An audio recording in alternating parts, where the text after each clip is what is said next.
Hold the phone, we got new Xenoverse crossover units on the way. How's it everybody, Celtic Link here. We got another Dokkan Battle video for you here today.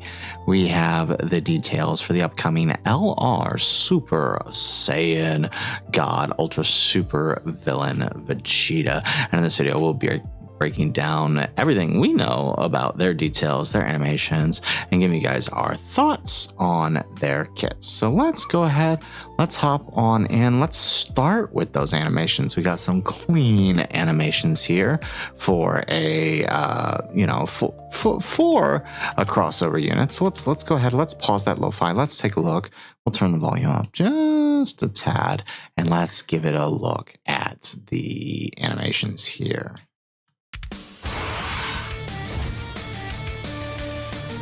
Bojack's OST.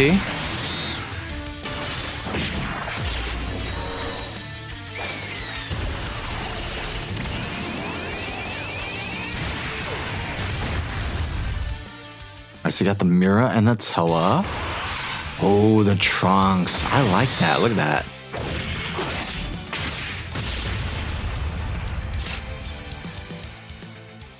Not bad for the Trunks. It's pretty simple. Ooh, look at this. Oh, this is really pretty.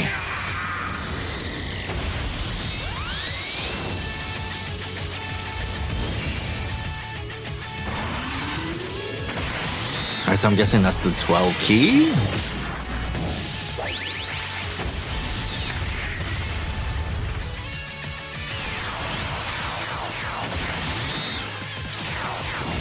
Interesting. I like sort of the 2D, 3D aspect to this. Definitely looks more like Xenoverse than Dokkan.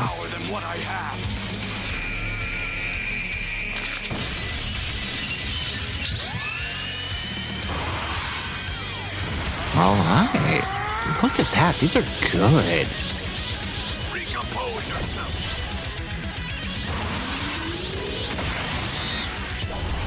Oh, so the animations don't actually change all that much. It's basically the same animation. At least the 12 key. What about the 18? Did he just go blue?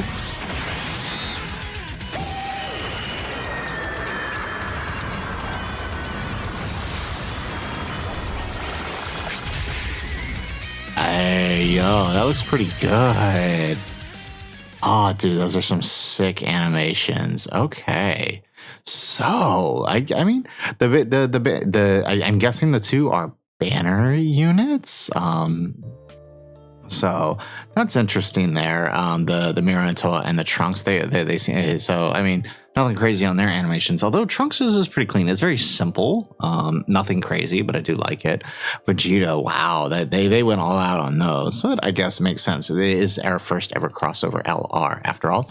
So let's go ahead and let's start and let's take a look. So looks like he is a DFE LR. I know some we were wondering if he was going to be Carnival, Yellow Coin, or DFE. Looks like he is a DFE LR. He does have a DFE. Leader skill, leading crossover or Vegeta's family for key 3, HP 200%, attack defense 170, with an additional 50% for time travelers and Realm of Gods categories. So it's not the craziest leader skill in the world. Vegeta's family time travelers really limits him. Vegeta's family and Realm of Gods limits him even more. So I mean, outside of running probably crossover team, you're probably not running this guy as lead based on that, but let's see. So taking a look here, he has that interest animation that we saw. As long as there's a Realm of Gods or crossover ally on the team, once only, he has a chance for one critical hit, damage reduction rate 30% for 3 turns, and once only defense 300% if you proc that interest animation. He gets key 5 to 10 randomly. That's silly, but okay. Well, I guess we'll have to see how well he does with key. He gets attack defense 350%, damage reduction rate 30%, and launches an additional attack. When all allies are crossover, he gets an additional damage reduction rate 30%. So yeah, they really want you to be on a crossover team, which makes me think, so I'll explain further in this video, but yeah, he's not the only one coming here. So With that said, he also got when attacking with 18 or more ki, an additional 250% defense. Again, remember this is this more or less doubles the defense you see once he picks up his ki. He also gets an additional 100% attack and disables enemy guard with one or more STR keys you obtain. After receiving an attack, he launches an additional super attack, and after the enemy launches a super attack, at the character launches an additional super attack. So you definitely want to get him these, and it doesn't say within the turn, so I'm assuming that once you proc it, it's there forever. He doesn't have an active skill that can be activated when there's another crossover Realm of God's ally attacking in the same turn, or crossover or Realm of God's enemy starting from the 4th turn. From the start of battle, or starting from the 6th turn from the start of battle once only. So conditions met, 4th turn, no conditions, then 6th turn, and it awakens him into the Super Saiyan God, and then removes all allies negative. So, ooh, that's nice. I actually like that. Removes all allies negative effects. So that means locking, if for whatever reason, I think like ki down also applies to this too, right? So like think Cell Max, how he can lower your ki. That would also apply here as well.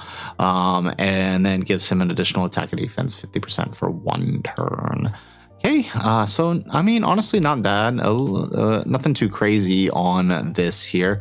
Although, right, with the 350% here plus essentially 60% damage reduction, definitely not going to be a good slot 1 unit, I can tell you that. But on Realm of Gods, that might not be such a big issue, which is probably where we're going to be running this guy most of the time anyways. But let's take a look here. So he, on his 18 ki, massively raises attack and defense for 1 turn. So that's why, right? It's that massively raise, right? He's getting that's 100% raise on top of the 250% he's getting when attacking with 18 or more ki. So yeah, that's why it is what it is. Okay, that massively raise is huge. Attack and defense for 1 turn, causes mega colossal damage to the enemy. On his 12 ki, greatly raises attack for the turn with a 50% chance of further greatly raising for 1 turn, causing colossal damage. So we've seen how this 12 ki effect can work. Int Broly had a similar effect. It can be good when it procs. You won't be seeing it very often because it's only a 50% chance, and you won't know if it procs really for the most part because the defense will be high enough. You pretty much be taking double digits anyways post super. So unless you're in a situation where you're taking a high amount of damage, you're probably not going to be able to even know when you proc this. That's the tough part about that. All right, so with that, let's go ahead and let's take a look at his transform state. So once he goes into Super Saiyan God Vegeta, so he does not change types. I was thinking he would change types going from extreme to super when he changes into Super Saiyan God, but he does not. Well, once you get into Super Saiyan God, he gets Ki 10, attack defense 350%, damage reduction rate 30%, with an additional super attack. He randomly changes Ki spheres of certain type to rainbow Ki spheres, and when there's another crossover or Realm of God's ally attacking the same turn, he gets an additional 30% before attacking, launches an additional super attack, and a permanent defense raise of 300%. Then when attacking, he gets, with 18 or more ki, an additional 250% defense, attack 100%, and disables enemy guard with 1 or more STR or rainbow keys you obtain. After receiving an attack, launches an additional super attack with an increased critical hit chance of 30%. For 6 turns, he has an additional critical hit chance of 30% and damage reduction rate 30%, and nullifies negative effects when there's a crossover. Ooh, I like that. We've not seen that in a while. I've always wanted him to add more characters with that effect. So he can't be affected by locking, attack down, defense down. Can't be affected by key lowering abilities. So actually that's really cool. I wonder if that also, so this is interesting, enemy negative effects. I wonder if this he's not a dodge character, so I guess it wouldn't matter, but I wonder if this also applies to attacks guaranteed to hit and enemies that disable that. I wonder. Okay. That might be a question. If you know in the comments if that would actually apply to that, let me know. And then also starting from the 7th turn, an additional defense 150%. So he's definitely a medium range character, right? Where you're going to be able to pull this guy out in turn 4, right? And you want to utilize him within the 6 turns that you have him. So definitely not a long event character, as he's going to lose a lot of his crits and his damage reduction, but I mean, seems good on paper for those 6 turns that he's going to be there. Let's take a look at his super attack. So 12 key, massively raises his attack for the turn. Ooh, wow, massively on both his 12 and 18 key. That's interesting. Yeah, so he's going to be pretty good. I think, yeah, do not underestimate how powerful a massively raise is, right? You're essentially doubling your attack and defense with each of these. Well, on his 12 key, it's only the attack, but on the 18 key, it's attack and defense, right? That's a 100% raise. That's huge. Okay, all right, okay. So actually, I kind of like it. Now looking at these guys more together, I kind of like him. So it does seem like they want to be more on Realm of Gods, or rather crossover plus Realm of Gods. The base form definitely gonna want to be more on crossover. I think, I mean, unless you really need this remove negative effects, outside of base, right, his god form is going to be fine on the Realm of God setup. So if you have UI Goku, he'll be pretty good there, right? And with the additional dodge that, you know, UI Goku is giving, he's probably going to be all right. Okay, let's take a look at those banner units here. So it's interesting. We have 2 banner units here, but taking a look here, right? We have the Xeno Trunks, AGL, leading Vegeta's family or Defenders of Justice for 130%. He's got, let's see. Key 2, attack and defense 250% with a damage reduction rate of 30%, with crossover Vegeta's family allies, key 2 and attack defense 30% per crossover, or Vegeta's family ally on the team, whichever has more, attack defense 100% up to 500%. With a chance of forming a critical hit and chance of evading enemies attack 10% up to 50%. Okay, so that's cool. So he's not limited to crossover. I like that they did that, so he can be on Vegeta's family as well, which, I mean, that team is pretty stacked now with all the recent releases. When attacking with 12 or more key, 250% attack and defense, launches an additional super attack, and when receiving an attack with 12 or more key, 300% defense. Oh, that's huge. I like that. With int or fizz key spheres obtained, chance of evading enemies attack 20%. As the second attacker in the turn, performs a critical hit and launches an additional super attack as the third attacker of the turn. With the STR, AGL, or tech key spheres obtained, he changes. He gives all allies defense 30% for 2 turns and guards all attack as the second attacker in the turn. Ooh, okay. All right. So if you're keeping him on rotation, you're giving 60% to crossover and Vegeta's family. Plus, he gains guard as the second attacker. As the third attacker, he's giving all allies 40%, so 70% attack to Vegeta's family or crossover, and additional critical hit 20% as the third attacker for 3 turns. Is that to all allies too, the critical hit? I think it is. Okay, interesting. How about his super attack effect? What's he doing on that? Greatly raises his attack and causes supreme damage for 1 turn, greatly lowers defense. Okay, interesting. Nothing too crazy there. Typical banner unit stuff. Looks fun. I'm definitely going to hope I pull one just because it is a Trunks unit. Let's take a look at the Mira and Toa. Time Travelers or Join Forces for 130%. Launches an additional super attack. Gives crossover Time Travelers. Key 2, attack defense 30%. Per crossover or Time Traveler's ally attacking on the team, whichever has more.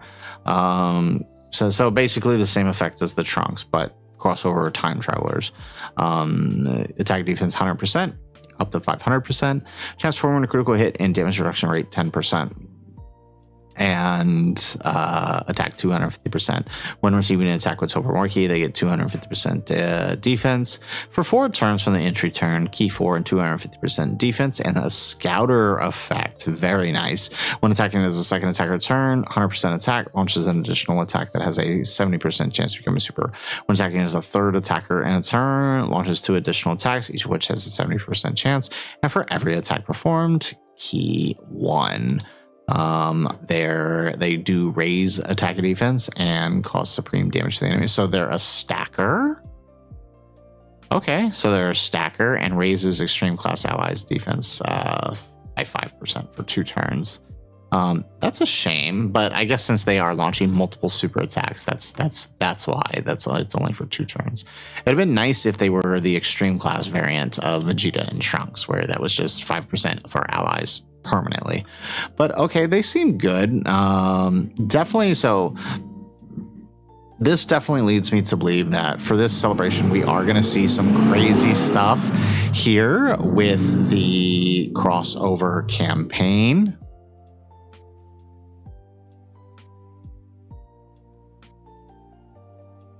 In terms of EZAs, right? Because if we look at not necessarily because of Vegeta, although he does want a full rotation, like you could easily get that from the new characters, but because of these 2 actually really laid me to that, because there's no way to fully max them out right now. There just are not the available crossover units. So that leads me to believe we're probably going to see some EZAs from the crossover, from the crossover units. And you know, there's some good choices here, and given the leader skill of the Vegeta, with that Vegeta's family and crossover plus time travelers or realm of gods, I think it's pretty apparent who we're going to see. We're probably going to see the AGL Xeno Trunks get his EZA, probably the Toa, the Demigra, and the Mira. And actually, I don't think Fizz Xeno Trunks. Where is this guy? This guy. I don't think, where's he at? Fizz Xeno Trunks, this guy. I don't think this guy has an EZA. Yeah, he doesn't have an EZA yet either. So we could do a Bats EZA for these guys and toss them into that, and that would help him fill out that crossover side of the team. That would help out both their banner units and the Vegeta himself. I don't really think there's really an option in terms of the Vegeta's family that would really work, right? Because you would basically want Vegeta's family and Realm of Gods, and I don't think there's anybody, unless we're working, even if we're working on the 170, I don't think there's any Vegeta's family that could possibly easy, I guess, Super Trunks, right? Because he's also on Time Travelers, but this would be a weird place to do him considering his original base was centered around Android Cell Saga. So yeah, I think I would say that the Xenoverse units are likely, since this is a Xenoverse crossover campaign. With that said, right, we could also see a Super EZA for Masked Saiyan. I'll break down this video more, but just quick overview, could see that as well. So yeah, I'd say that that's probably the most likely scenario. So all in all, looks pretty good. Definitely, you know, it's pretty standard crossover celebration type stuff. For the units, it's pretty much what you would expect from a crossover unit. They're centered around crossover teams, although not fully limited to, but they are at their best when on crossover teams. Looks fun. I'm curious to see how they handle the banner and how they handle this mini campaign and the lead up to Golden Week, because it looks like this may not be the Golden Week unit, unless they're replacing the dual Dokkan Fest with this guy, which I wouldn't complain. It's definitely a good break for players, but we'll see. So guys, that is it for the video. If you guys like the video, make sure you hit that like button and subscribe to the channel if you have not already. And in the comments down below, let us know, what do you think of the ultra super villain God Vegeta? Let us know in the comments down below. Otherwise, guys, as always, thanks for watching and aloha.